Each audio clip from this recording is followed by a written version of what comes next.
La Bible révèle que la fin de toute chose est proche et que Dieu appelle tout homme à pouvoir se réjouir de la seconde venue de Jésus-Christ. L'objectif de cette présentation est de vous préparer à être du nombre de ceux qui gardent les commandements de Dieu et le témoignage, la foi de Jésus-Christ. Très bien. Eh bien, bonjour à toutes et à tous. Et donc, nous allons sans plus tarder prier pour commencer. Et je vous invite à, du coup, prendre la position qu'il convient. Notre Dieu, notre Père Céleste, merci pour ce moment que tu nous accordes. Et alors que nous allons ouvrir ta sainte parole, nous te demandons de nous conduire dans ta vérité afin que nous puissions avoir nos pieds qui foulent le bon sentier, le sentier étroit qui mène jusqu'à toi. Et bénis chacun d'entre nous. Et c'est en Jésus que nous t'en prions. Amen. Eh bien, bonjour à toutes et à tous. Et merci pour cet accueil. Je souhaite aussi la bienvenue à celles et ceux qui nous rejoignent. Donc, nous avons prié pour commencer le moment et nous allons sans plus tarder entrer dans le vif du sujet. Alors, je tiens à rappeler que cette présentation est la deuxième partie d'une série de présentations que nous avons commencé la semaine précédente avec un autre groupe et qui est toujours branché à cette série d'études, mais nous faisons la deuxième partie dans un autre groupe. Il s'agit en fait de l'enlèvement secret de l'Église. Et la semaine précédente, nous avons introduit le sujet en clarifiant les deux textes sur lesquels cette théorie de l'enlèvement secret se base. D'accord ? Les deux textes qui servent d'appui à cette théorie se trouvent en Matthieu 24, versets 40 et 41, ainsi que 1 Thessaloniciens, chapitre 4, verset 17. Là, nous avons vu que, bien loin d'être quelque chose de secret, que Jésus parle en réalité d'un retour visible de tous, par tous, quel que soit l'endroit où on se trouve, et que il nous a mis en garde contre les faux Christ, justement, de fausses doctrines contre son retour, de faux enseignements, et qui, justement, visent à nous faire croire que ce sera en secret. D'accord ? Et nous avons dit que durant la deuxième partie, nous allions aborder quelque chose de plus consistant. Et effectivement, puisqu'on va se rendre dans l'Apocalypse, et je vais introduire le sujet de la façon suivante. C'est que le livre de l'Apocalypse, au chapitre 19 et au chapitre 20, tout particulièrement au chapitre 20, il nous est parlé en fait d'une période de 1000 ans, aussi connue sous le terme de millénium. Et nous allons exposer les raisons pour lesquelles nous considérons comme insoutenable la théorie, notamment la théorie de l'enlèvement secret de l'Église. Et ce, à la lumière, en fait, de l'enseignement des 1000 ans, du millénium. Et le fait que le second avènement précède le millénium est quelque chose qui ressort très clairement du récit d'Apocalypse 19 et d'Apocalypse 20. D'accord ? Le second avènement, ou le retour du Christ, autrement dit, est décrit symboliquement au chapitre 19, du verset 11 au verset 21, comme on peut le lire en Apocalypse chapitre 19, du verset 11 au verset 21, où il est dit Je vis ensuite le ciel ouvert, et voici un cheval blanc, et celui qui était monté dessus s'appelait le fidèle et le véritable, qui juge et qui combat avec justice. Ses yeux étaient comme une flamme de feu. Il avait sur sa tête plusieurs diadèmes. Il avait un nom écrit que personne ne connaît que lui-même. Il était vêtu de manteau teint de sang, et son nom s'appelle la parole de Dieu. Les armées qui sont dans le ciel, vêtues de fin lin blanc et pur, le suivaient sur des chevaux blancs. Il sortait de sa bouche une épée tranchante pour frapper les nations, car il les gouvernera avec un sceptre de fer, et il foulera la cuve du vin de la colère et de l'indignation du Dieu Tout-Puissant. Et sur son manteau et sur sa cuisse, il portait ce nom écrit, Roi des rois et Seigneur des seigneurs. Je vis un ange, d'accord? Je vis un ange, poursuit-il, qui se tenait dans le soleil et qui cria d'une voix forte à tous les oiseaux qui volaient par le ciel. Venez et assemblez-vous pour le festin du grand Dieu, pour manger la chair des rois, la chair des capitaines, la chair des puissants, la chair des chevaux et de ceux qui les montent, et la chair de tous, libres et esclaves, petits et grands. Et je vis la bête et les rois de la terre et leurs armées, assemblés pour faire la guerre à celui qui était monté sur le cheval et à son armée. Mais la bête fut prise, et avec elle le faux prophète qui devant elle avait fait des prodiges, par lesquels il avait séduit ceux qui avaient pris la marque de la bête et qui adoraient son image. Tous deux furent jetés vifs dans l'étang de feu brûlant, dans le soufre. Et tout le reste fut tué par l'épée qui sortait de la bouche de celui qui était monté sur le cheval, et tous les oiseaux furent rassasiés de leur chair. Ok? Donc, comme nous l'avons dit, le second avènement de Christ est décrit symboliquement dans ces versets du chapitre 19. Et le récit se poursuit sans interruption jusqu'au chapitre 20, lequel traite du millénium ou des 1000 ans, autrement dit. Et la continuité du récit est clairement démontrée par l'interrelation des événements. En effet, les trois grandes puissances qui s'opposeront à l'œuvre du Christ et rassembleront les rois de la terre pour combattre immédiatement avant l'avènement sont identifiés comme le dragon, la bête et le faux prophète. C'est ce qu'on peut lire en tout cas au chapitre 16 et au verset 13. Et d'après le verset 19 du chapitre 19, eh bien, lorsque la bête, les rois de la terre et leurs armées se rassemblent pour faire la guerre au Christ, au moment de son avènement, la bête et le faux prophète sont pris et jetés vivants dans un étang ardent de feu et de soufre, comme on peut le voir après au verset 20 et au verset 21.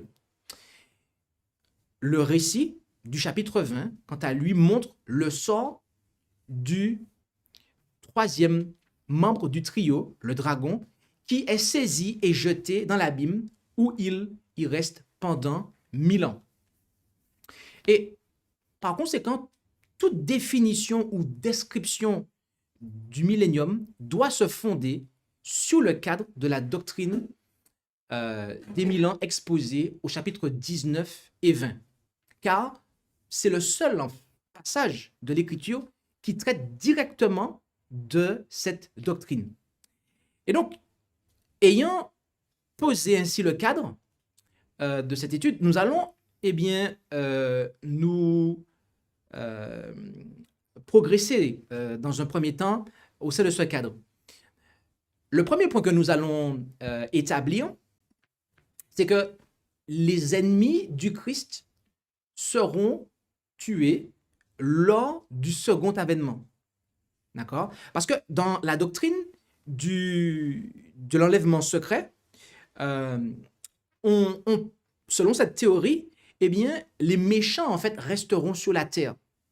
L'Église sera enlevée et les méchants resteront sur la terre. Mais nous allons voir que l'Écriture ne soutient pas cela. En effet, lorsque la bête et le faux prophète sont jetés dans l'étang de feu, comme on peut le voir au chapitre 19 et au verset 20, eh bien, le reste, donc comme on peut le voir au verset 21, ou les autres de leurs partisans, ils sont tués par l'épée. D'accord? Vous le voyez très clairement affiché ici, le reste fut tué par l'épée. D'accord? Ce sont les rois, les chefs, les puissants et tous les hommes, libres et esclaves, auxquels il était fait mention au verset 18. D'accord? Les mêmes classes sont mentionnées sous le 6e sceau, comme cherchant à se cacher de la face de l'agneau, comme on peut le voir au chapitre 6 d'Apocalypse, du verset 14 au verset 17. Et lorsque les cieux s'en vont comme un livre et que toute montagne et toute île sont ébranlées. De ce fait, il est évident que ces textes décrivent le même événement bouleversant pour la terre, à savoir le second avènement du Christ. Et combien de personnes sont concernées par la mort de ce que l'on qualifie au verset 21, le reste là, c'est-à-dire les autres? Combien de personnes sont concernées en fait par cela en fait? Eh bien, quand on se rend en Apocalypse 13, ainsi qu'au verset 8, qu'est-ce que nous apprenons? Apocalypse 13, au verset 8, il est dit, « Et tous ceux qui habitent sur la terre, dont les noms ne sont pas écrits dès la création du monde dans le livre de vie de l'agneau qui a été immolé, l'adorèrent. » Ici, on apprend qu'il n'y a que 2 classes sur la terre au moment de l'avènement. Premièrement, tous les habitants de la terre, d'accord, qui adorent la bête, ceux dont le nom spécifiquement n'a pas été écrit dans le livre de vie, d'accord, et bien évidemment, on a après les autres auxquels il est fait mention en Apocalypse 14, verset 12. Apocalypse 14, verset 12. Il y en a ceux qui ont la patience des saints et qui manifestent la patience des saints en gardant les commandements de Dieu et la foi de Jésus. Donc, il est évident que lorsque ces autres-là, la première catégorie qu'on a mentionnée, eh bien, seront tués par l'épée, à laquelle on a fait mention en Apocalypse 19, verset 21. OK? Eh bien, il n'y aura d'autres survivants que ceux qui auront résisté à la bête, c'est-à-dire ceux qui sont inscrits dans le livre de vie. D'accord?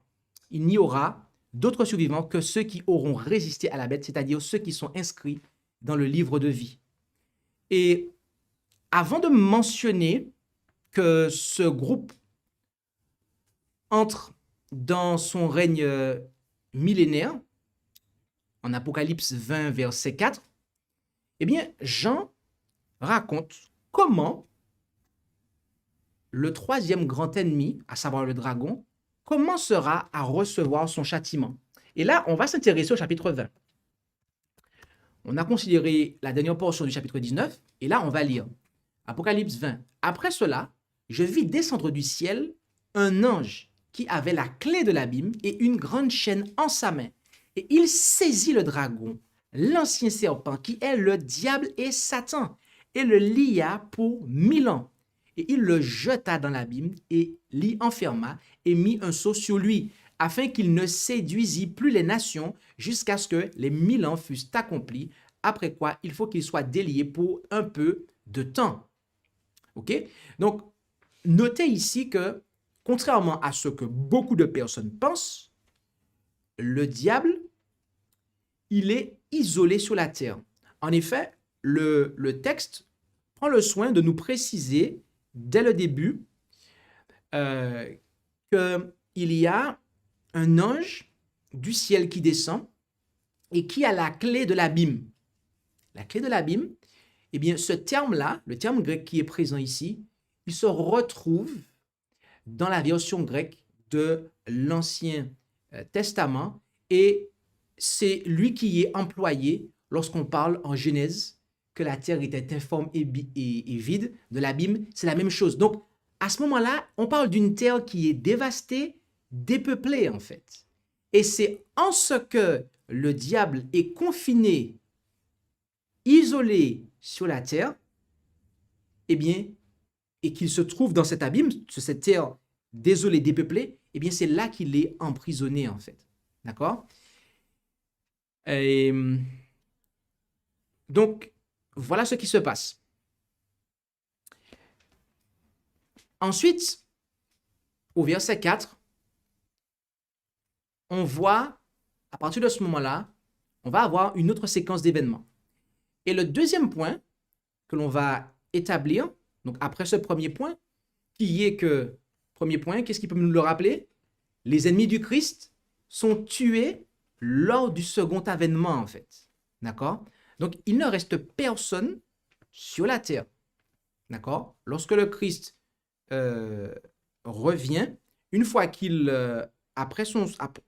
repart, il n'y a plus aucun être humain vivant sur la terre. Tous ses ennemis sont morts. Il ne reste que le diable, en fait, et ses anges déchus qui sont sur la terre, qui sont emprisonnés dans l'abîme, c'est-à-dire sur une terre dépeuplée et dévastée. D'accord?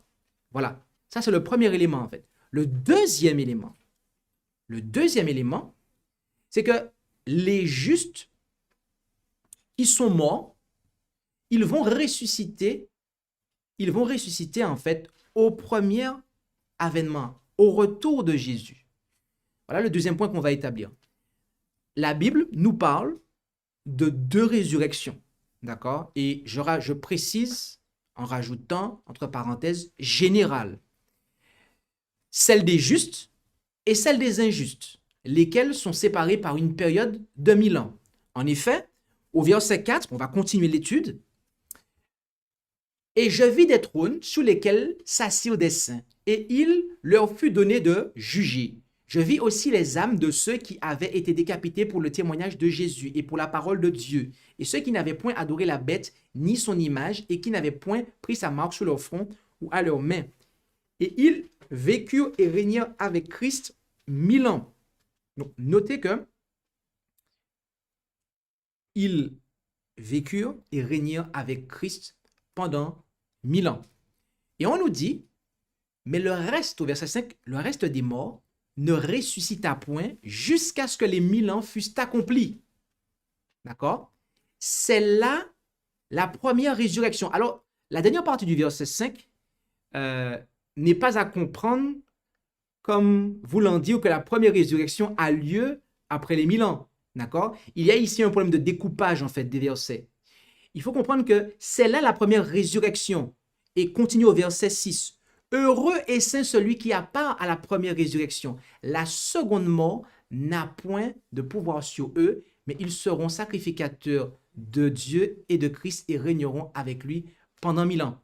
Donc, ici, nous comprenons bien que la première résurrection a lieu au début des 1000 ans, du millénium, d'accord? Elle est pour les justes, afin qu'ils puissent en fait régner avec le Christ pendant 1000 ans au ciel et être affairés au jugement de Satan et de ses anges déchus, ainsi que de toutes celles et ceux qui auront accepté leur séduction. Ok? Et une fois que ces 1000 ans se terminent, à ce moment-là, eh bien, il y a une autre séquence d'événements. D'accord? Donc, il ne peut y avoir une seule résurrection générale, car il y a une résurrection à laquelle apparemment tous n'accèdent pas, comme on peut le voir en Philippiens 3, verset 11, et en comparaison avec Luc 14, verset 14, et le chapitre 20 de Luc, verset 35. Les justes sont décrits ailleurs comme ceux qui appartiendront au Christ à son avènement. En Corinthiens 15, verset 23. Et comme on peut le voir au verset suivant, tout à l'heure, nous avons lu le verset jusqu'au verset 4, 5, 6. Au verset 7, on nous dit, et quand les 1000 ans seront accomplis, Satan sera délivré de sa prison et il sortira pour séduire les nations. D'accord? Donc, pourquoi il peut séduire les nations? C'est parce qu'il y a eu une résurrection, en fait. D'accord? C'est parce que les méchants sont ressuscités et donc il peut à nouveau les séduire. Donc, on voit bien, en fait, que sa prison, c'est le fait qu'il n'a plus personne avec qui jouer, en fait, avec qui séduire. D'accord? Donc, il est évident que il y a bel et bien deux résurrections. Une pour les justes, d'accord, pour les retirer de cette terre au second avènement de Christ, et il y a une autre résurrection, d'accord, qui sera pour tous les méchants après le retour du Christ, donc c'est-à-dire lors de sa troisième venue, plus précisément après les 1000 ans. Et maintenant, nous allons considérer l'unité, ce qu'on va qualifier d'unité du second avènement, en fait. L'unité du retour du Christ, d'accord? Nous avons diverses références bibliques à l'égard du second avènement. Et ces diverses références bibliques, lorsque nous les combinons, eh bien, nous obtenons en fait un tableau complet de cet événement qu'est le retour du Christ, qui rassemble ses élus et détruit leurs persécuteurs. Et les principales références, nous pouvons les résumer de la façon suivante. On va les prendre et les afficher comme suit. Premièrement, Matthieu 24, verset 29, où il est dit, jusqu'au verset 31, « Et aussitôt après l'affliction de ces jours-là, le soleil s'obscurcira et la lune ne donnera point sa lumière. Les étoiles tomberont du ciel et les puissances des cieux seront ébranlées. Alors le signe du Fils de l'homme paraîtra dans le ciel. Alors aussi toutes les tribus de la terre se lamenteront en se frappant la poitrine. Et elles verront le Fils de l'homme venant sous les nuées du ciel avec une grande puissance et une grande gloire. Il enverra ses anges avec un grand éclat de trompette et ils rassembleront ses élus des 4 vents depuis un bout des cieux jusqu'à l'autre bout. » Nous voyons ici que la venue du Christ sera visible sur les nuées des cieux après la tribulation, ok? Et Jésus enverra ses anges avec un son de trompette pour rassembler ses élus, d'accord? Ça, c'est un premier texte. Un deuxième texte qu'il nous faut mettre bout à bout, d'accord? 1 Corinthiens 15, verset 23, ainsi que du verset 51 au verset 53. Mais chacun en son propre rang. Christ est les prémices. Ensuite, ceux qui sont de Christ à son avènement. Donc, notez que c'est lorsque le Seigneur revient que ceux qui sont à Christ, vont à lui. Et le verset 51, à partir du verset 51 jusqu'au verset 53, « Voici, je vous dis un mystère. Nous ne mourrons pas tous, mais nous serons tous changés en un moment, en un clin d'œil, à la dernière trompette, car la trompette sonnera et les morts ressusciteront incorruptibles, et nous serons changés. Car il faut que ce corps corruptible soit revêtu de l'incorruptibilité et que ce corps mortel soit revêtu de l'immortalité. » Avec ce deuxième passage, cette deuxième série de références, nous voyons que ceux qui appartiennent au Christ, ceux qui appartiennent du Christ au Christ à son avènement. Donc, les morts et les vivants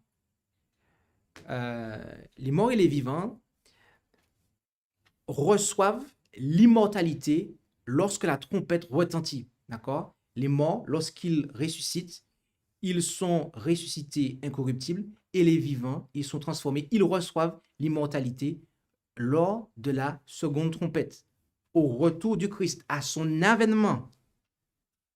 Ok. Troisième passage.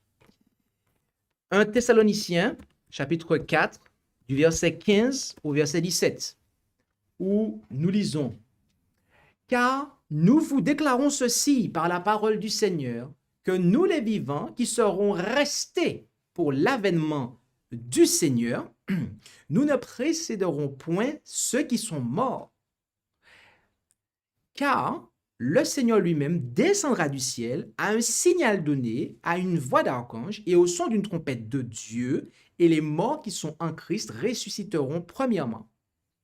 Ensuite, nous les vivants qui serons restés, nous serons enlevés avec eux sur des nuées à la rencontre du Seigneur dans les airs, et ainsi nous serons toujours avec le Seigneur.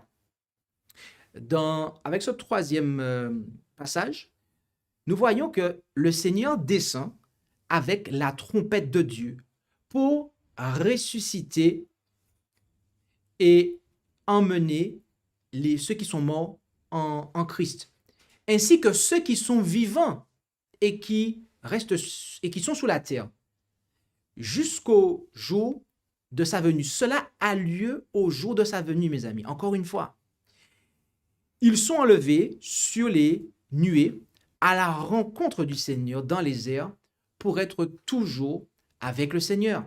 Amen. Quatrièmement, 2 Thessaloniciens, chapitre 1, du verset 6 au verset 8.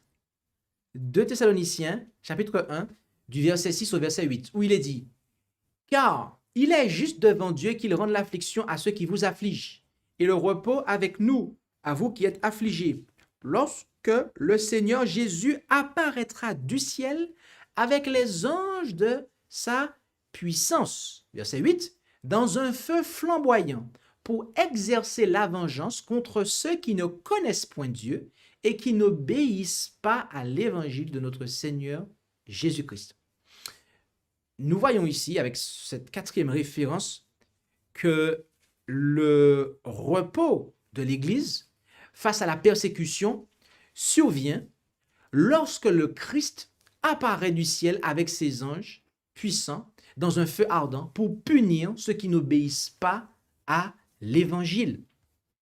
Et cinquième référence, toujours 2 Thessaloniciens, cette fois-ci chapitre 2, du verset 1 à 3 ainsi qu'au verset 8, pour ceux qui regardent l'avènement de notre Seigneur Jésus-Christ et notre réunion avec lui, nous vous prions, frères, de ne pas vous laisser ébranler facilement dans vos pensées et de ne pas vous laisser troubler par quelques inspirations ou par quelques paroles ou quelques lettres qu'on dirait venir de nous, comme si le jour du Christ était proche. Que personne ne vous séduise en aucune manière, car il faut que la révolte soit arrivée auparavant et qu'on ait vu paraître l'homme du péché, le fils de la perdition. Et au verset 8, il est dit « Et alors paraîtra l'impie que le Seigneur détruira par le souffle de sa bouche et qu'il anéantira par l'éclat de son avènement. » Avec cette cinquième référence, nous voyons que le rassemblement avec le Christ, auprès du Christ, au sujet duquel les Thessaloniciens étaient troublés, eh bien, n'aura lieu qu'après la chute et la révélation de l'impie, de l'antichrist, qui sera détruit par l'esprit ou par le souffle, devrais-je dire, de sa bouche, de la bouche du Christ, et par l'éclat de son avènement. On en a parlé lors de la première présentation, d'accord? On a vu que la papauté et l'antichrist, d'accord, c'est le chef-d'œuvre de Satan, mais que Satan lui-même, en fait, celui qui est à l'origine de ce chef-d'œuvre, va lui-même apparaître à la fin de manière à vraiment opérer cette contrefaçon finale, en fait, pour séduire.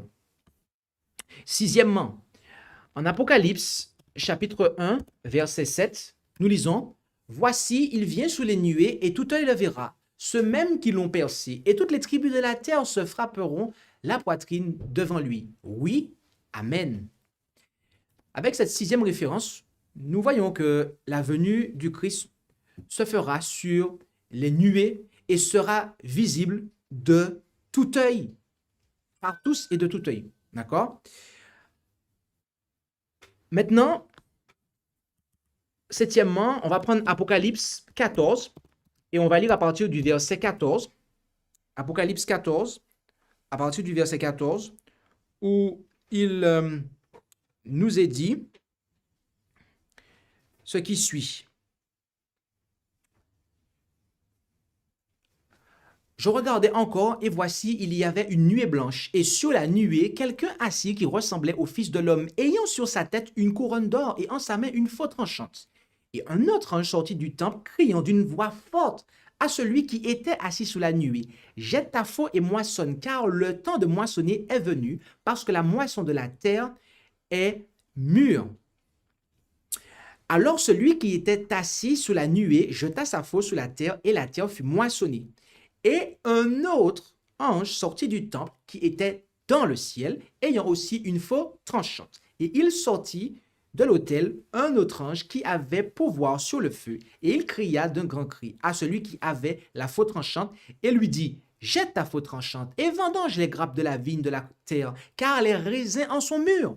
Et l'ange jeta sa faux sur la terre, et vendangea la vigne de la terre, et jeta la vendange dans la grande cuve de la colère de Dieu. Et la cuve fut foulée hors de la ville, et il sortit de la cuve du sang jusqu'aux morts des chevaux sur l'espace de 1600 stades.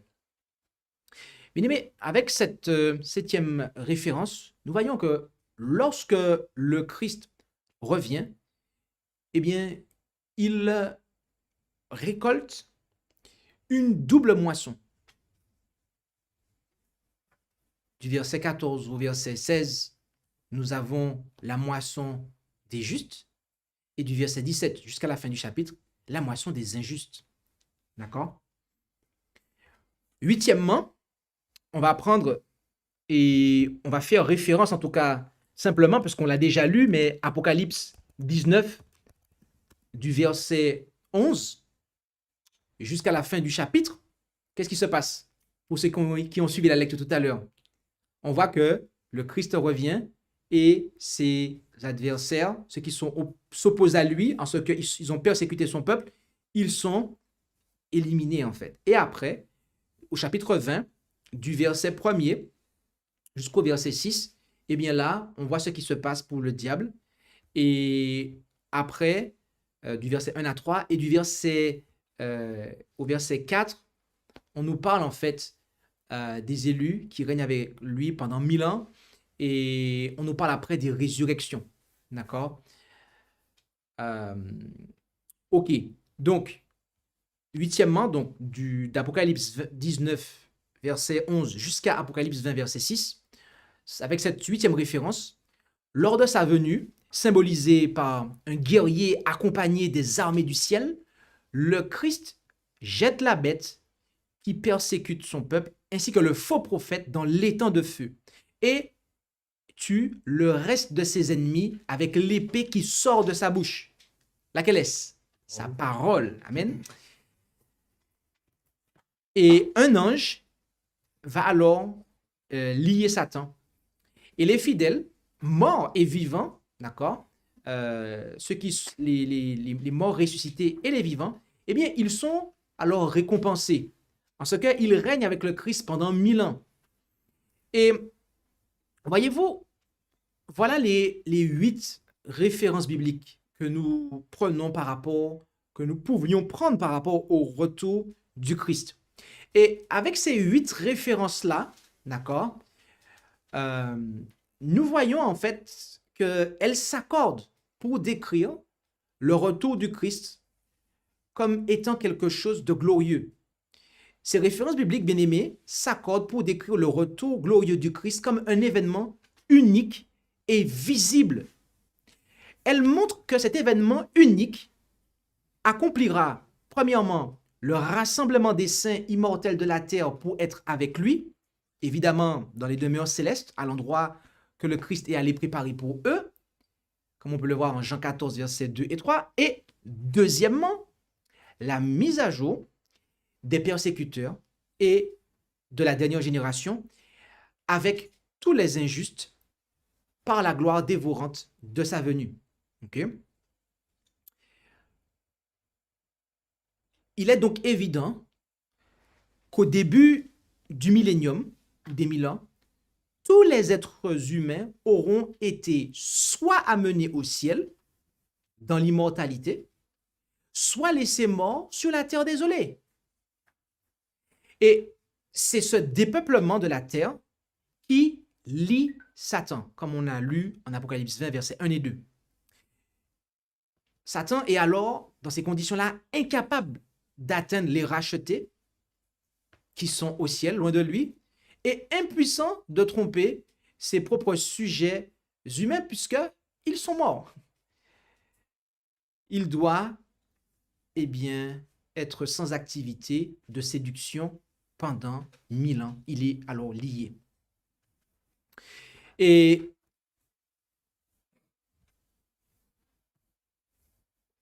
on va poursuivre en traitant en fait du fondement erroné de la croyance en un millénaire terrestre. En effet, certains soutiennent que le millénaire sera une période de justice, de paix et de prospérité sur Terre. Et ils parviennent à ce concept en appliquant au millénaire, au sens propre ou au sens figuré, les prophéties de restauration et de royaume données à l'ancien Israël dans l'Ancien Testament. Les pré-millénaristes appartenant à ce groupe appliquent littéralement ces prophéties à un royaume mondial ecclésiastique ou juif dans un futur millénaire après la seconde venue du Christ. Les post-millénaristes appliquent ces mêmes prédictions à un futur âge d'or ecclésiastique avant le second avènement. Et un troisième groupe, les alors je reprends parce qu'il est plus compliqué à prononcer, les amillénialistes, eh bien, réduit les descriptions du royaume offertes à l'ancien Israël dans l'Ancien Testament à de simples allégories des victoires de l'Église dans la dispensation de l'Évangile. Et voyez-vous, la fausseté de ces trois positions est double. Premièrement, aucune de ces positions ne correspond aux spécifications énoncées en Apocalypse 19, à partir du verset 11 jusqu'au verset 15 du chapitre 20. Et le principal passage de l'Écriture traitant du millénium est justement en fait ce passage-là. Et ce passage, donc Apocalypse 19, 11 jusqu'à 20, 15, montre clairement qu'il n'y aura aucun être vivant sur la terre pendant cette période, comme nous l'avons déjà si bien démontré.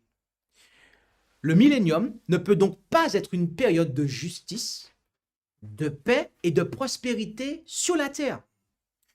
Deuxièmement, ces positions reposent sur une conception erronée de la nature des prophéties de l'Ancien Testament. Par exemple, de nombreux prémillénaristes soutiennent que ces prophéties sur le royaume sont des décrets littéraux et inaltérables qui doivent encore s'accomplir pour Israël littéral, c'est-à-dire pour les Juifs.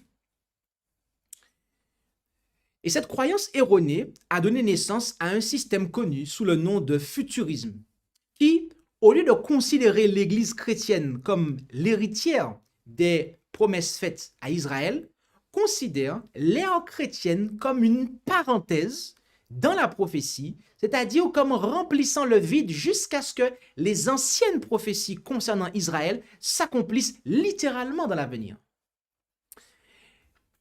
Les interprètes de cette école appliquent la majeure partie des prédictions de l'Apocalypse, principalement aux Juifs, et croient que ces prédictions s'accompliront dans ce qu'ils appellent la fin des temps. Ils s'attendent à ce que les prophéties de l'Ancien Testament concernant le royaume d'Israël s'accomplissent au cours du millénium.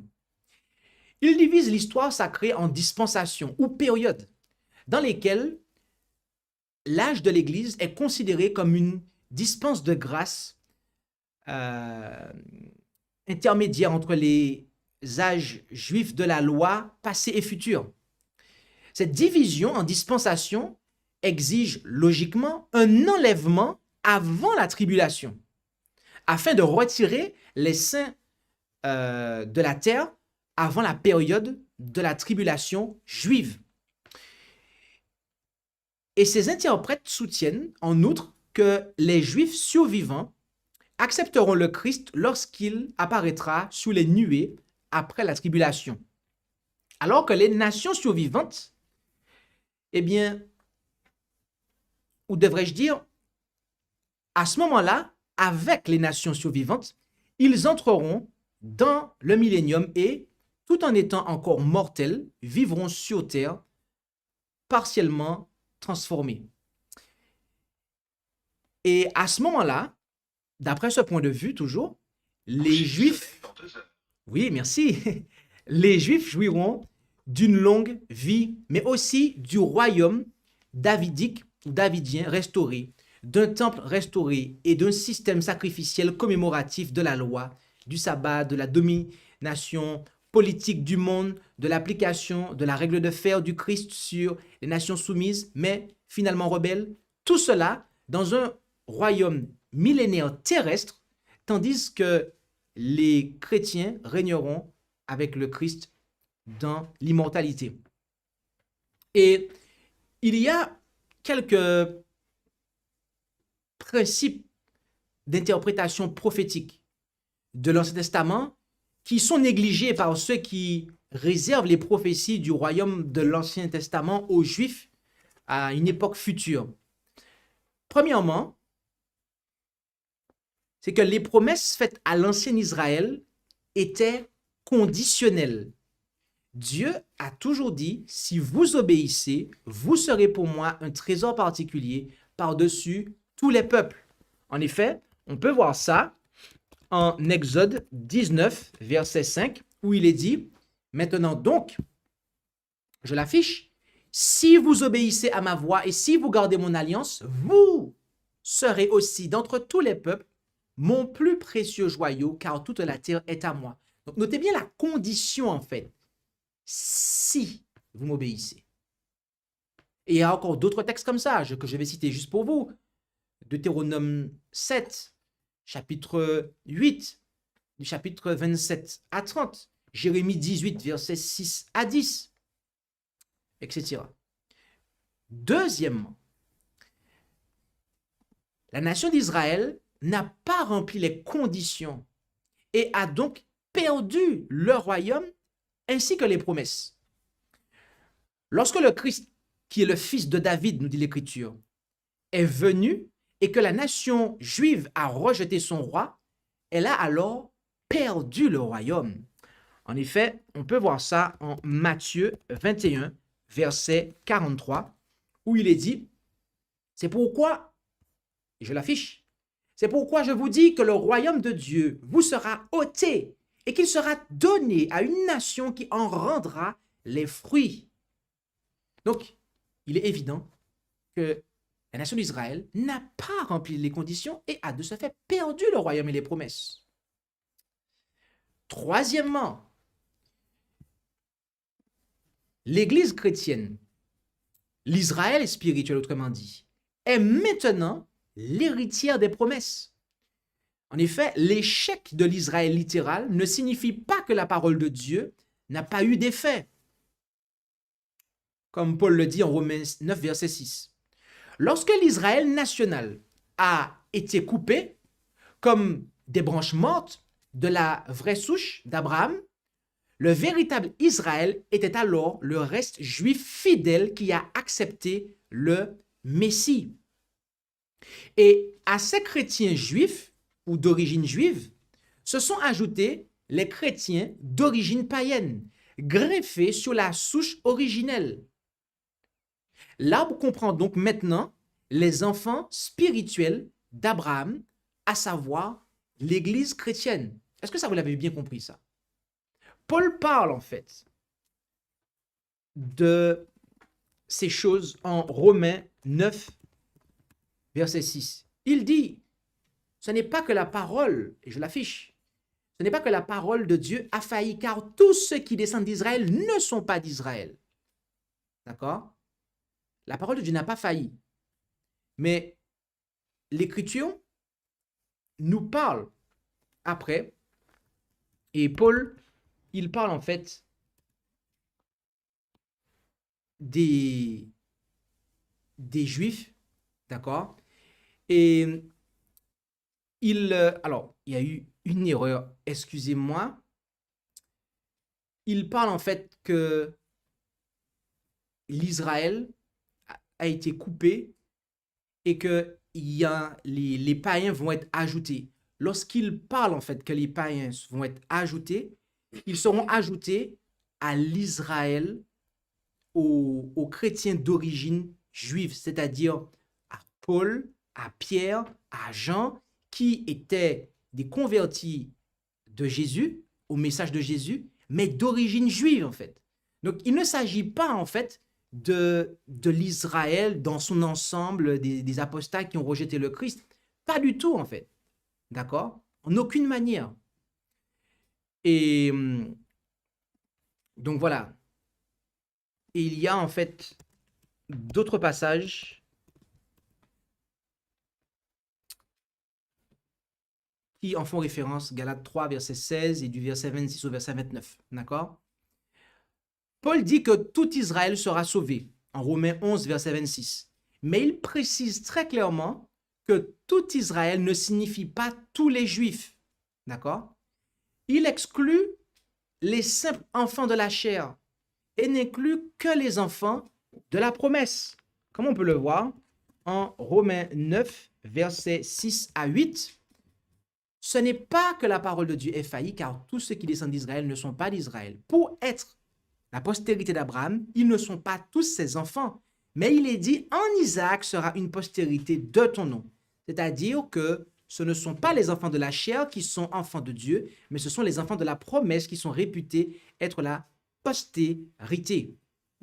Et il y ajoute les païens qui ont la vraie circoncision spirituelle, celle qui vient du Christ, comme on peut le voir en Romains 2, verset 26. Si donc l'incirconcis garde les commandements de la loi, ne sera-t-il pas réputé circoncis, quoiqu'il soit incirconcis?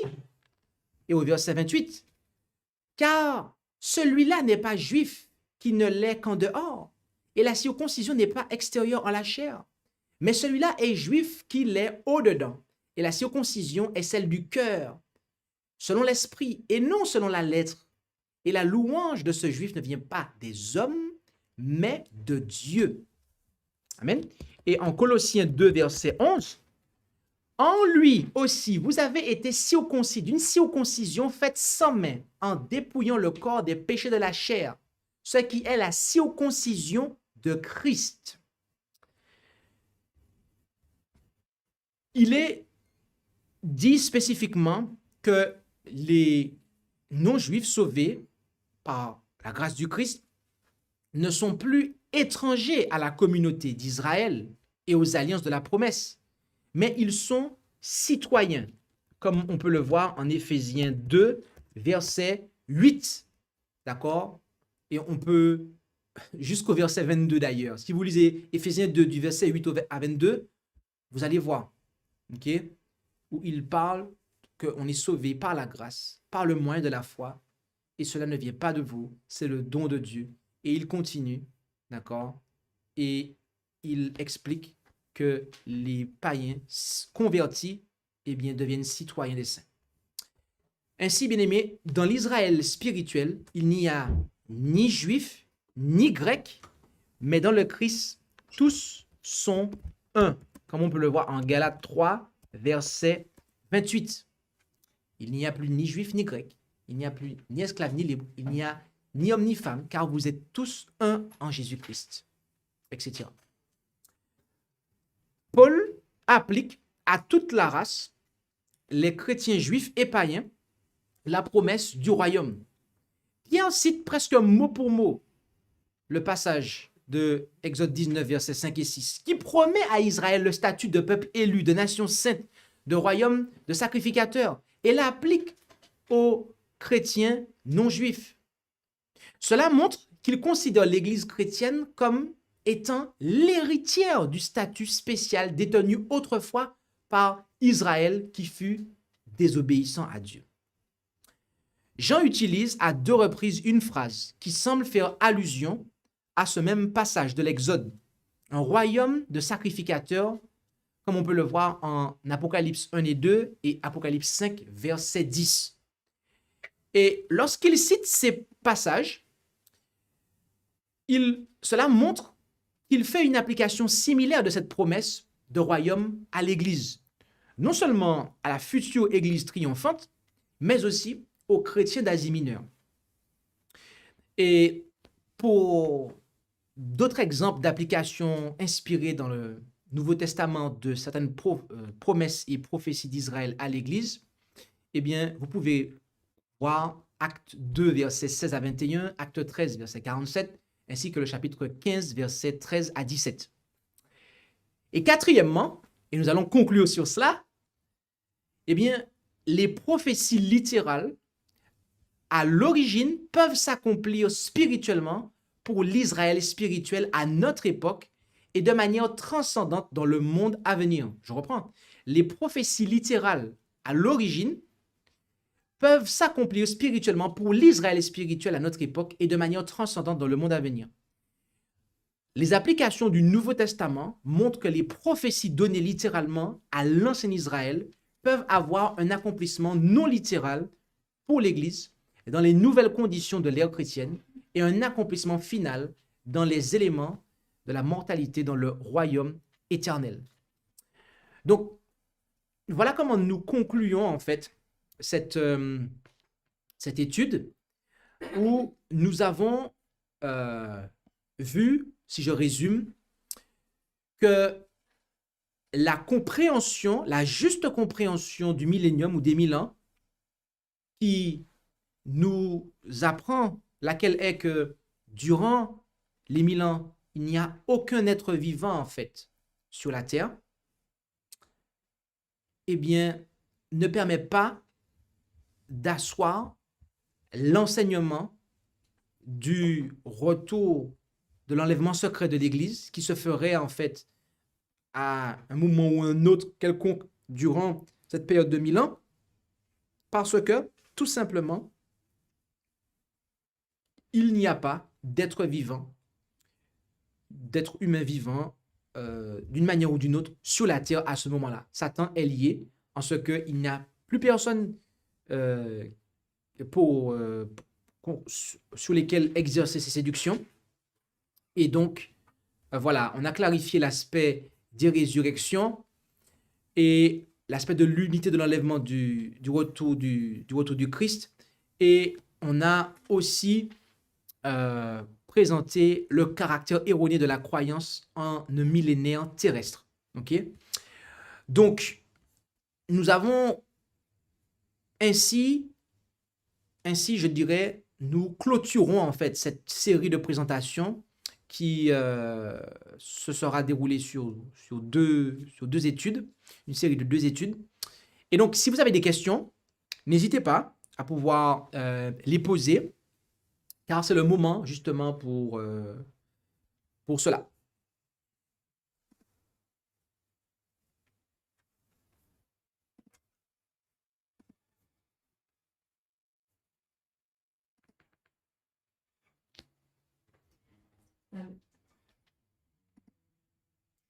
Oui, Amen. J'entends une personne qui souhaite demander la parole. Non, c'était plutôt moi, je pense, qui parlait. Merci beaucoup. Alors, nous remercions notre pasteur qui nous a édifiés en cet instant avec ce sujet sur les événements de la fin. Et nous sommes arrivés au moment des questions-réponses. C'est pour cela dont je vais vous inviter à vous manifester si vous avez des questions à poser ou si vous souhaitez partager un passage ou quelque chose qui attire votre attention. N'hésitez pas à le faire en demandant la parole et en cliquant sur la petite main en bas de votre écran. Donc, je vais interroger ceux qui sont avec moi en présentiel déjà. Ah oui, merci beaucoup. On me signale qu'il y a déjà une demande de parole à la personne de Maritza. Maritza, tu peux ouvrir ton micro car tu as la parole. Oui, merci. Je voudrais savoir, je ne sais pas si le pasteur a prévu que ce cours-là soit sur le site. Parce qu'il a dit que c'était en 2 parties. Oui? D'accord. D'accord, ok. Donc, j'ai 2 petites questions ou 2 petites précisions à demander. Que veut dire lorsque Apocalypse 19, verset 20, Quand il a dit que les deux, la bête et le faux prophète seront jetés dans les temps de feu, seront jetés vifs dans les temps de feu bouillant, dans le soufre. Certaines personnes disent que par exemple, la papauté, celui qui représentera la papauté, ne ressuscitera pas. Il meurt tout de suite et il ne ressuscite pas lors du retour, lors de la deuxième résurrection, en fait. Est-ce que ça veut dire ça là? Qu'est-ce que ça veut dire? Ils seront jetés vifs dans les temps de feu bouillant, dans le soufre. Et à quel moment? Merci, c'est ma première question. Très bien. Alors, merci pour la question que tu as posée, Maritza. Donc, si je résume, certaines personnes, disent que la papauté ne ressuscitera pas du coup après les 1000 ans, puisque là, elle sera jetée dans les temps de feu. C'est bien cela. Donc, tu veux savoir qu'est-ce qu'il en est? Oui, tout à fait. D'accord. Ok. Donc,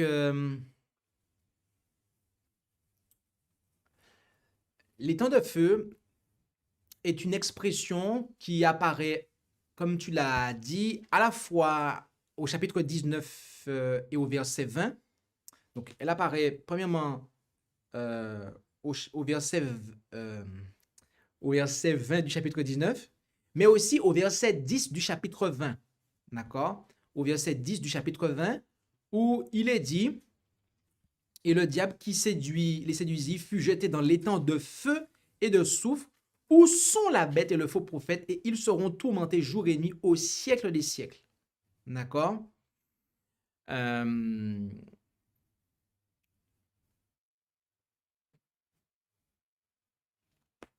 Donc, il y a là quelque chose que nous avons à comprendre et à étudier. D'accord?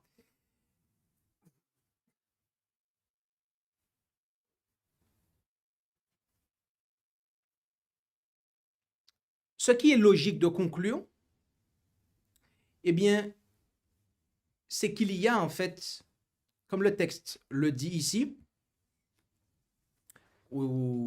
chapitre 20, verset 10, la bête et le faux prophète y sont déjà. Donc, d'une certaine façon, il y a en fait deux, pour ainsi dire, deux étangs de feu. Un à chaque extrémité, en fait, des 1000 ans. D'accord? Et en tout cas, c'est comme ça que la parole de Dieu le présente. Et donc, quand on parle de la papauté, il y a plusieurs hommes qui ont rempli la fonction de pape. D'accord? Donc, du coup, on peut conclure que c'est le dernier pape en place qui sera placé là. Mais quoi qu'il en soit, en fait, tous ceux qui ont combattu le Christ, eh bien, seront en fait punis en fait pour non seulement leur péché, mais plus spécifiquement leur impénitence du péché. Donc voilà. Donc voilà ce que je peux dire par rapport à ça.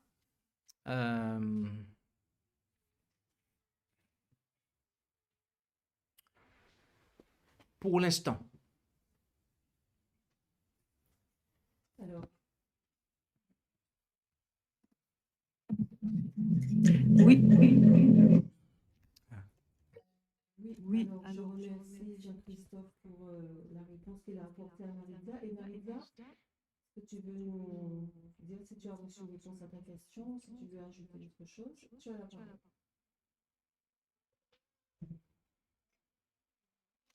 Jean-Christophe a dit merci, c'est ce qu'il peut dire pour l'instant. et il y a 2 étangs de feu à chaque extrémité, je crois, si j'ai bien compris. Donc, dois-je déduire que le pape a dans un étang de feu, mais lequel il sera détruit? Ça peut être le premier, ça peut être le deuxième.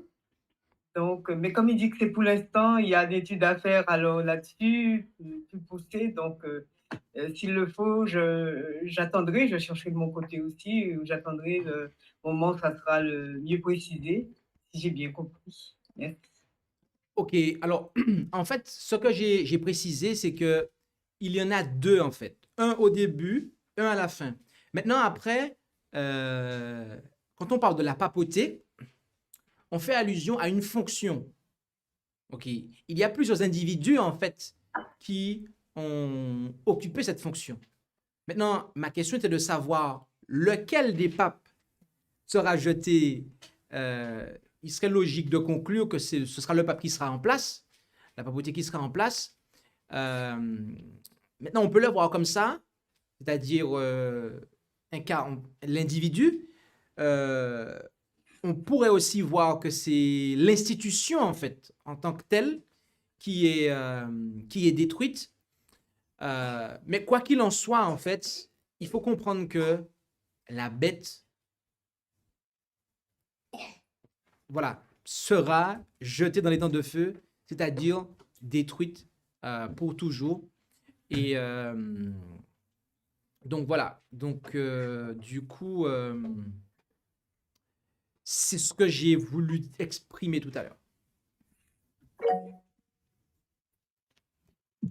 Oui, vas-y, Maritza, donc tu peux prendre la parole. Merci beaucoup. Donc, ma deuxième demande de précision concerne le Christ viendra au son de la trompette de Dieu. Qu'est-ce que ça veut dire? Que représente la trompette de Dieu en fait? Le Christ vient au son de la trompette de Dieu. Voilà, je voulais avoir une précision là-dessus. Merci.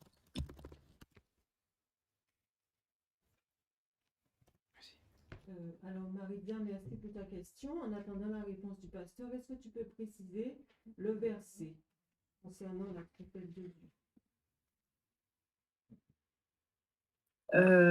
Justement, je l'avais vu tout à l'heure, j'étais regardé. C'est pas un Corinthiens 15? Je crois, quand il lisait, j'ai vu cela. Mais il me semble que ça se trouve dans Corinthiens 15, lors de la résurrection. Le Seigneur des le signal de... Dis-lui. Est-ce que c'est 1 Thessaloniciens 4, verset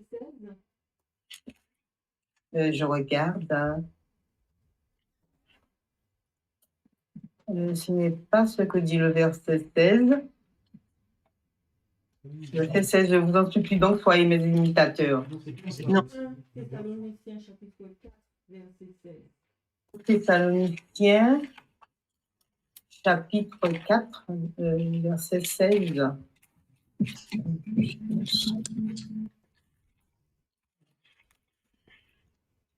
Thessaloniciens, chapitre 4, verset 16.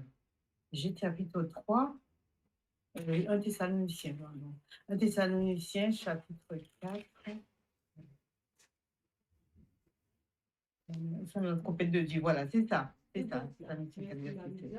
Merci. C'est ça.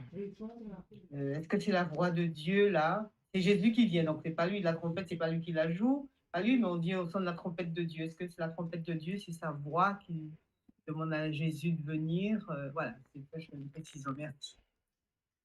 Merci Maritza. Nous allons laisser la place au pasteur pour la réponse à ta question. Ok. Merci pour ta question, Maritza. Alors, la réponse que je peux apporter. Donc, ta question est spécifiquement, qu'est-ce que cette trompette? Ok. Alors, il faut savoir que lorsqu'on étudie le concept de la trompette ou la trompette, on voit que c'est un instrument dans l'Écriture, et je vais commencer par l'Ancien Testament. L'Ancien Testament fait souvent référence aux trompettes en relation avec les interventions notoires de Dieu, qu'elles soient réelles ou prédites. Euh, Lorsque Dieu allait s'apprêter à révéler sa loi, il y a eu des trompettes, d'accord? Il y a eu, lorsqu'il demande à son peuple de se rassembler en Joël chapitre 2 verset 1, on sonne de la trompette, etc. Euh, les trompettes étaient également utilisées pour rassembler le peuple de Dieu, comme on peut le voir en Nombre 10 verset 2 à 4, pour sonner l'alerte à la guerre, pour ainsi dire, d'accord? Donc Nombre 10 verset 5 à 9. Et pour les événements nationaux, comme on peut le voir au verset 10 du même chapitre. D'accord? Et dans le Nouveau Testament, le son de la trompette est associé au rassemblement des élus et à la résurrection des morts. On peut le voir en Matthieu 24, verset 31 et en 1 Corinthiens 15, verset 32. Donc, je ne peux pour l'heure pas dire plus que ça. Ce sont les éléments dont je dispose à l'heure actuelle. Mais voilà. Néanmoins, si je suis en mesure de dire autre chose, eh bien, ça sera fait. Voilà.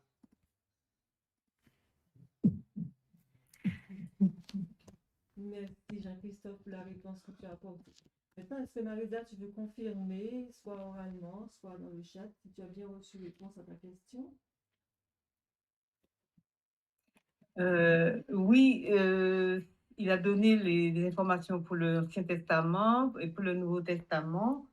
Voilà, c'est ce qu'il est en mesure d'emmener pour l'instant. Donc, moi, ce que je voulais entendre, c'était la voix de Dieu, quand on dit la trompette de Dieu, mais nous ayant dit, c'est ce qu'il peut donner pour l'instant, en attendant, donc j'attendrai ou je chercherai de mon côté si c'est sa voix. Merci. Ok. Ok, Maritza. Alors, en fait, je suis en train de faire, de regarder le texte original. En fait, il s'agit vraiment de deux clauses différentes. Et je vais m'expliquer dans quelques instants. En fait, l'expression trompette de Dieu n'est pas nécessairement à comprendre comme étant une trompette appartenant particulièrement à Dieu ou comme étant... je vais reprendre ma phrase. Il ne s'agit pas nécessairement d'une trompette particulière appartenant exclusivement à Dieu. Mais on peut comprendre qu'il s'agit d'un instrument utilisé au service de Dieu. Donc, lorsque Jésus revient, il faut savoir que le Père, Dieu le Père, en personne, n'est pas présent. D'accord? Il est au ciel. Par contre, sa gloire est présente, comme nous le dit l'Écriture. Donc, Jésus-Christ revient, en fait, chercher son peuple avec les saints anges. Et la gloire de Dieu est présente. Mais en personne, Dieu le Père n'est pas présent. D'accord? Donc, si il nous faut comprendre que c'est une trompette qui appartient exclusivement à Dieu, eh bien, sa trompette va venir avec le Christ et par une opération particulière, il va souffler dedans et voilà. Ou si on considère que c'est plutôt un instrument utilisé à son service, à ce moment-là, ça pourrait être un ange en particulier qui la sonnerait. Voilà. Il y a besoin d'investigation par rapport à ça. C'est bon.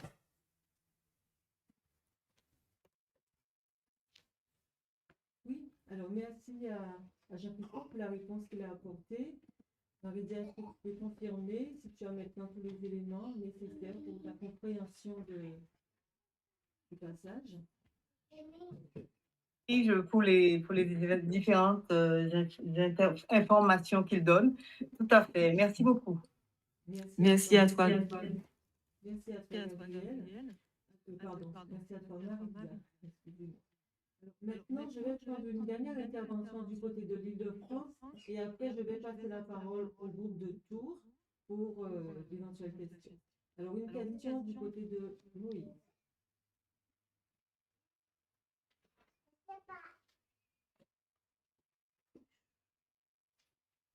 Oui, donc, voyons que on entend bien. Donc, il y a le système prouve que oui. Donc, je vais continuer. En fait, ma question est sous forme déclarative. Elle complète ce que Maritza a dit précédemment. Dans la Bible, ou même dans l'esprit de prophétie, je n'ai jamais vu que Dieu joue d'un instrument. Alors, j'ai pas dit qu'il ne sait pas en jouer. C'est lui-même qui permet cette pratique en musique. Donc, voilà. Est-ce que ce serait de nature à confirmer du fait que la trompette de Dieu, ben, ça a puissance pour dire que, en fait, c'est d'autres personnes qui jouent, et sous sa gouverne.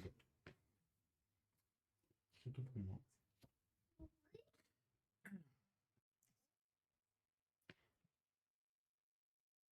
Ok. Alors, ok. Donc, du coup, de toute façon, je ne peux que me borner à ce que j'ai dit jusqu'à présent, c'est-à-dire que, voilà, effectivement, on n'a pas d'éléments plus que ça. Je ne fais que apporter les deux possibilités qu'il y a de comprendre la chose. C'est soit c'est la trompette qui appartient exclusivement à Dieu, mais effectivement, ce que tu dis nous pousse à comprendre qu'il s'agit en fait d'une trompette qui est réservée à son service. Donc, du coup, voilà, voilà ce que je peux préciser. Et donc, par exemple, en Zacharie 9, verset 14, on dit, alors, je le prends ainsi, Zacharie 9, 14, il est dit, l'Éternel au-dessus d'eux apparaîtra, et sa flèche paraîtra comme l'éclair. Le Seigneur, l'Éternel, sonnera de la trompette, il s'avancera dans l'ouragan du midi. D'accord? Donc là, on dit que le Seigneur, l'Éternel, sonne de la trompette. D'accord?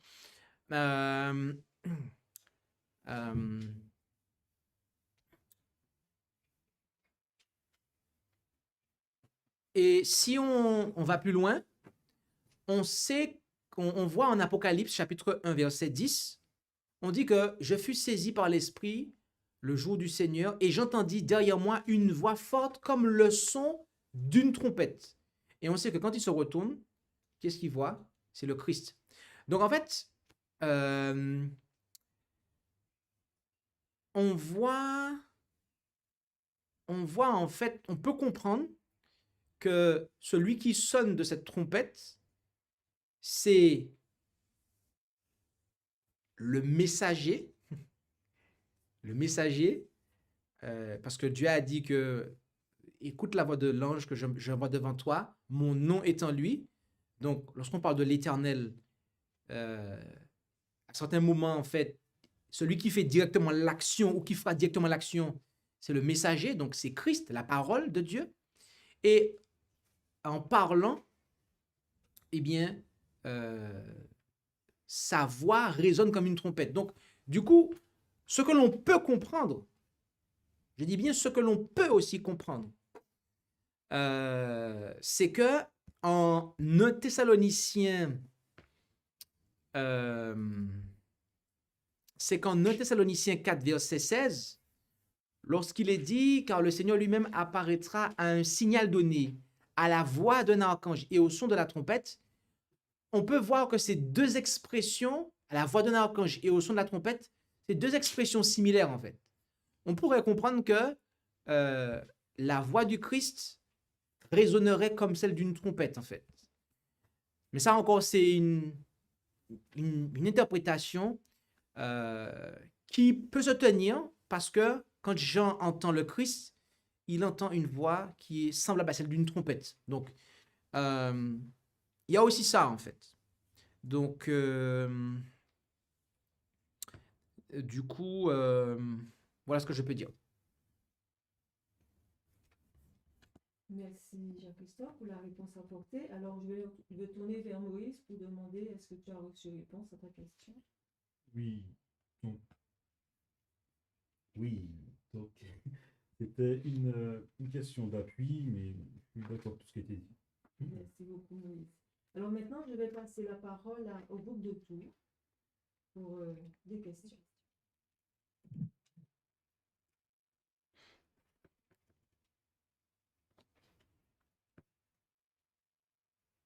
Bonjour à Il faut qu'il toutes et à augmente tous. son micro.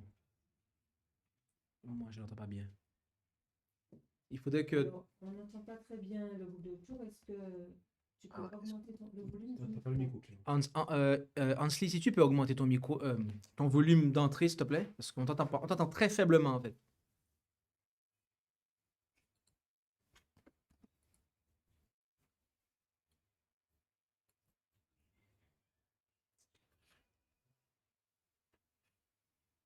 Ok, du coup, est-ce que là c'est mieux? Non, il faut Non, augmenter toujours encore. pas? Là, c'est beaucoup mieux. Là, c'est bon. Ok, d'accord. Donc, du coup, je disais bonjour à toutes et à tous. Eh bien, il s'avère que du côté de Tours, il n'y a pas de questions. Euh, je voulais apporter un point par rapport à la question qui avait été posée par Maritza, mais des précisions étaient apportées et du coup, il n'y a plus nécessité de faire cela. Donc voilà, de notre côté, il n'y a pas de questions. Merci. Merci beaucoup pour ton retour, Ansley. Alors, je vais revenir avec le groupe de la région Île-de-France. Hein. Je me suis déjà adressé, enfin, des personnes qui sont en présentiel ainsi qu'en distanciel ont posé des questions. Donc, je vais redemander est-ce qu'il y a encore des questions auprès des personnes, même des personnes qui sont plus loin que l'Île-de-France et Tours. Il y a des personnes du côté de la Bretagne ou voilà, la Loire. N'hésitez pas à demander la parole en cliquant sur la petite main. Alors, on me signale une nouvelle question dans le groupe d'Île-de-France en présentiel.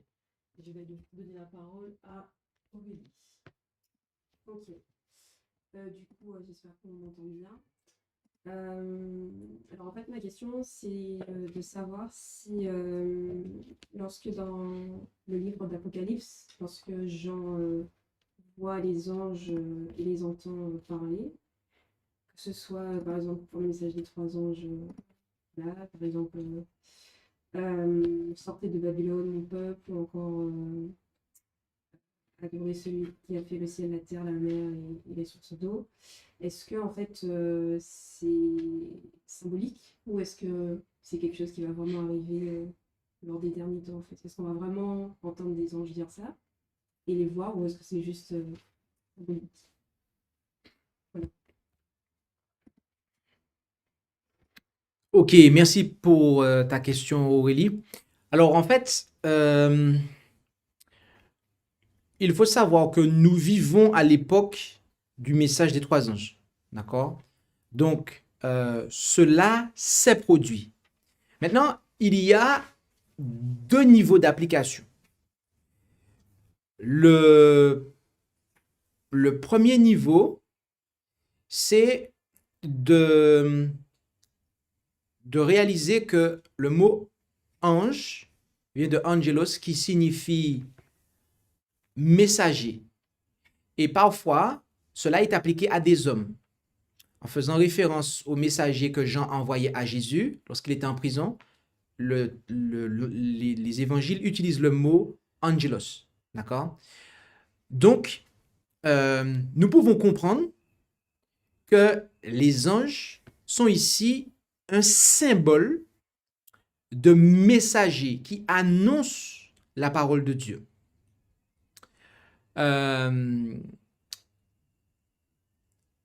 Donc, les anges l'ange en question et chaque ange représente, ils sont à comprendre comme étant des messagers, un peuple de messagers, d'accord, qui est présenté comme prophétisant en Apocalypse 10. Maintenant, à cela peut s'ajouter la compréhension, effectivement, d'un ange en particulier qui dirige cette œuvre de prédication. D'accord? C'est-à-dire qu'il est acceptable aussi de comprendre que Dieu a mandaté un ange spécifique pour conduire le peuple sur terre à proclamer le message du premier ange. Ensuite, un autre ange pour conduire en fait le peuple à proclamer le message du deuxième, ainsi que du troisième, etc. Par contre, quand je dis ça, il y a quelque chose que je ne veux pas dire. C'est que Dieu, en fait, ceux qui annoncent l'évangile, ce sont les hommes, d'accord? Ce ne sont pas les anges, en fait, qui annoncent l'évangile. Dieu a mandaté, en fait, les hommes. Donc, il ne faut pas comprendre que, quand je dis qu'il peut y avoir des anges spécifiques qui chapeautent l'œuvre, qu'ils sont, en fait, visibles et audibles, mais plutôt qu'ils inspirent. Ils se tiennent à côté de ceux qui ont la charge de la prédication. Tout comme Dieu a envoyé l'ange Gabriel auprès de Daniel pour qu'il puisse être avec lui pour rédiger, pour Jean, pour le Père Miller. Donc, il y avait cette assistance-là, en fait. Donc, on peut le comprendre comme cela aussi. Et donc, voilà. Donc, ne nous attendons pas à voir des anges annoncer l'évangile de manière littérale en volant par le milieu du ciel. Non, cela représente en fait que le peuple de Dieu, dans le sens le premier, que le peuple de Dieu en fait, eh bien, annonce haut et fort à toute nation, tribu, langue et peuple, de manière visible, ce n'est pas en cachette, eh bien, l'évangile éternel et tous les messages que cela implique. Donc, voilà ce que je peux répondre à cette question. Oui, merci Jean-Christophe pour la réponse apportée. Et je vais me tourner vers Aurélie pour demander est-ce que tu as reçu réponse à ta question. Oui, merci. Merci Aurélie. Donc, je vais refaire un tour de la salle, savoir si vous avez des questions à poser ici en Île-de-France, ou alors pour les personnes qui sont en présentiel en Île-de-France, n'hésitez pas à demander la parole.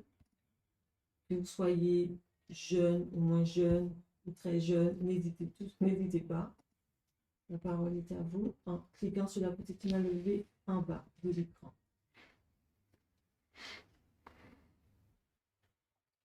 Alors, je n'ai pas de retour pour l'instant. Je vais encore donner la parole au groupe de tour. Donc, ensuite, tu peux prendre la parole.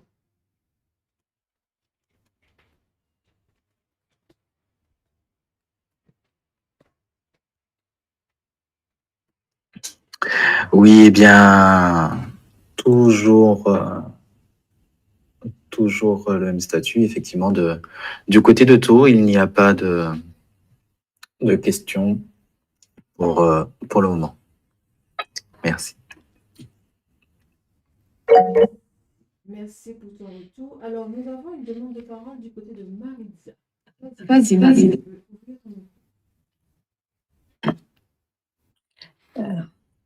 Oui, il y a une question que je me posais concernant au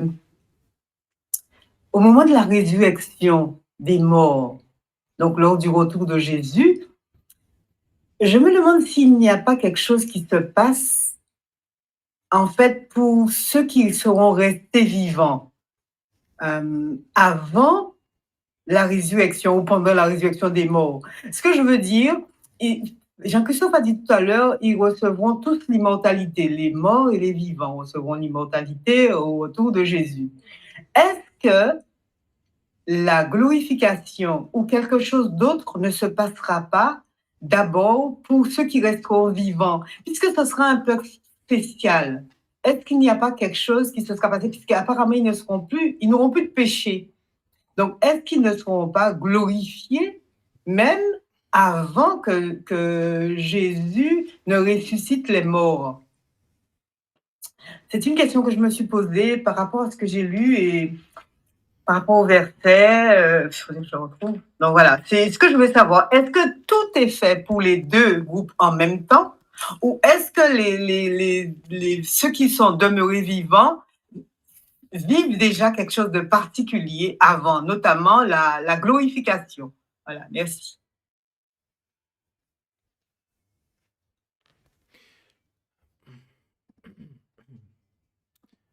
Merci Maritza pour ta question.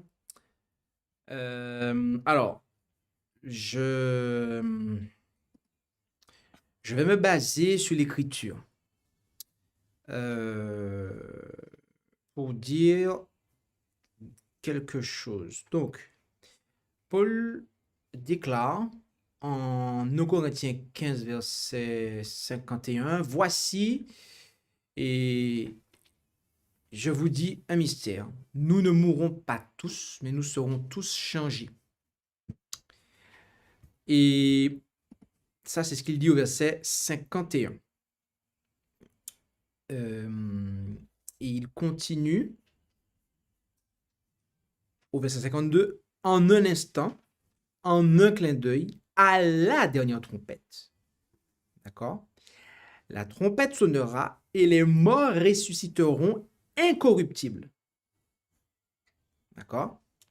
Et après, il dit, et nous serons changés. Donc, et le « et nous » là, il se met dedans, c'est-à-dire ceux qui sont vivants en fait. D'accord?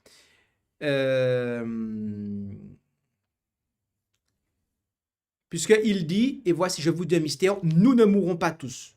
Donc, quand il dit le nous, c'est la catégorie de ceux qui sont vivants. Donc, il faut comprendre que les morts, d'abord, ils ressuscitent incorruptibles et ensuite, autrement dit, eh bien, les vivants sont changés. Donc, la vérité qu'il y a ici, que l'on lit en 2 Corinthiens 15, versets 51 et 52, c'est que ceux qui seront vivants, autrement dit, ceux qui n'auront pas goûté la mort, lorsque le retour du Christ aura lieu, ce seront des personnes qui auront vaincu le péché dans une nature pécheresse. C'est-à-dire, il y aura là des personnes, nous aurons là affaire à des personnes qui auront eu l'expérience même de Jésus, en ce que Jésus a revêtu cette nature pécheresse sans péché.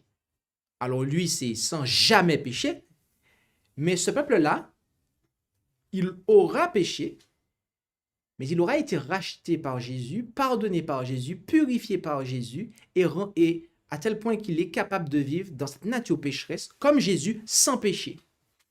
Et cela est intéressant, car, et là je fais une petite parenthèse, qui va peut-être donner, comme on dit, l'eau à la bouche à certains, mais je ne pourrai pas rentrer dans plus de détails que ça, puisque ce sera une autre étude.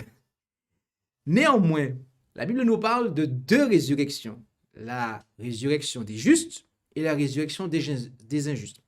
Néanmoins, il y a une résurrection spéciale qui, elle, n'est pas générale.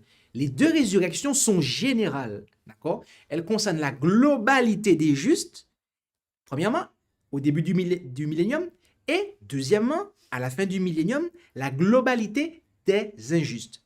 Mais la résurrection spéciale, à laquelle fait allusion Daniel chapitre 12, verset 2, ainsi que Apocalypse 1, verset, je crois, 7, ainsi que Apocalypse 14, verset 13, eh bien, il s'agit d'une résurrection spéciale ou partielle, à la fois des méchants qui ont concouru à la crucifixion, qui ont œuvré à la crucifixion de notre Seigneur Jésus-Christ, et de ceux qui ont gardé la foi, mais qui sont morts sous la période de la proclamation du message du troisième ange, tout particulièrement.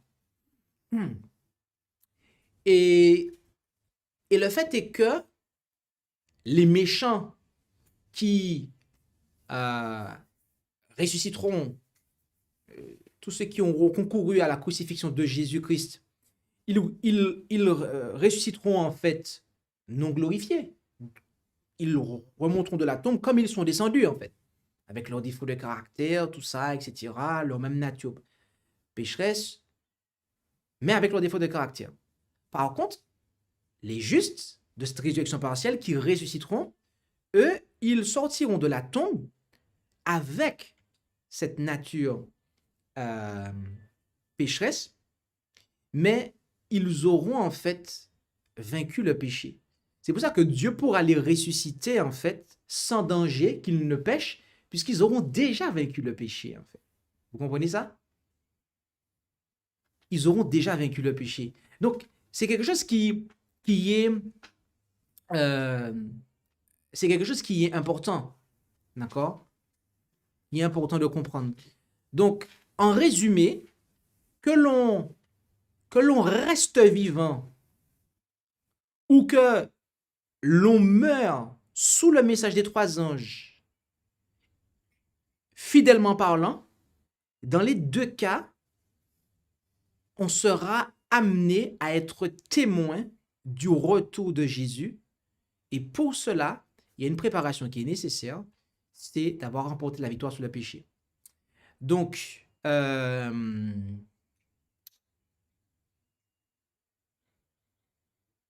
c'est ce que je peux dire. Je ne sais pas si ça satisfait la question posée par Maritza.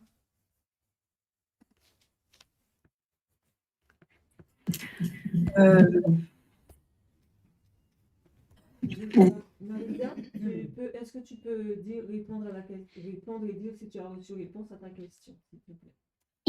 Oui, j'étais en train de répondre. On m'entend? Oui, on t'entend bien. D'accord, merci.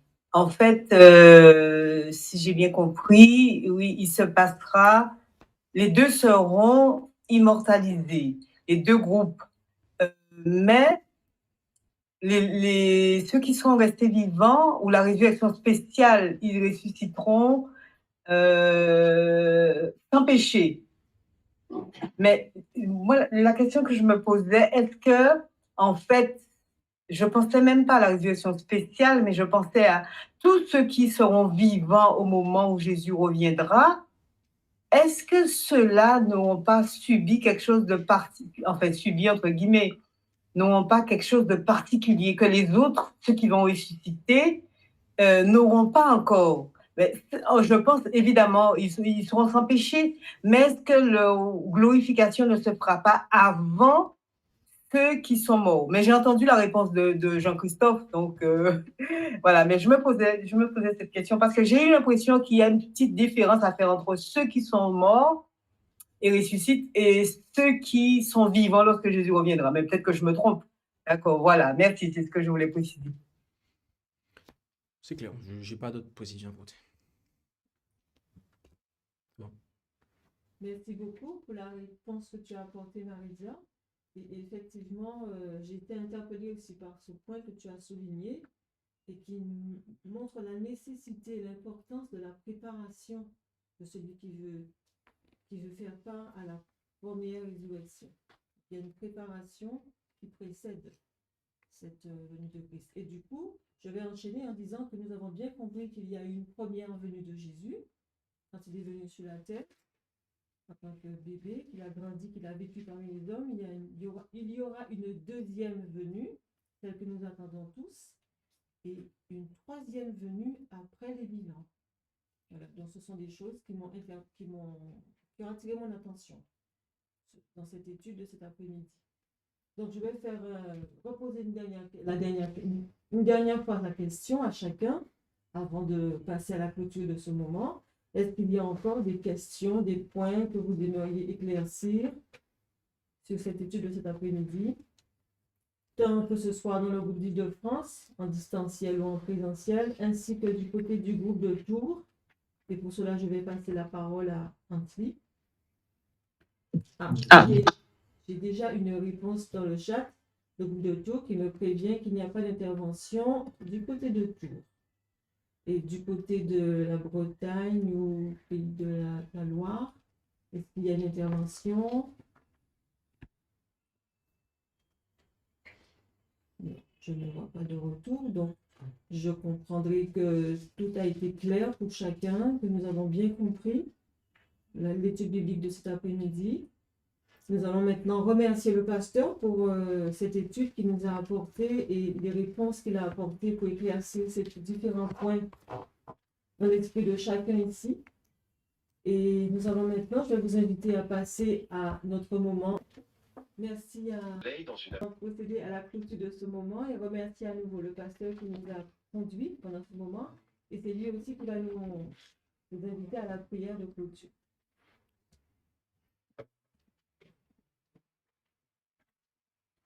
Amen. Eh bien, je vous invite à pouvoir prendre la position qui convient pour la prière finale.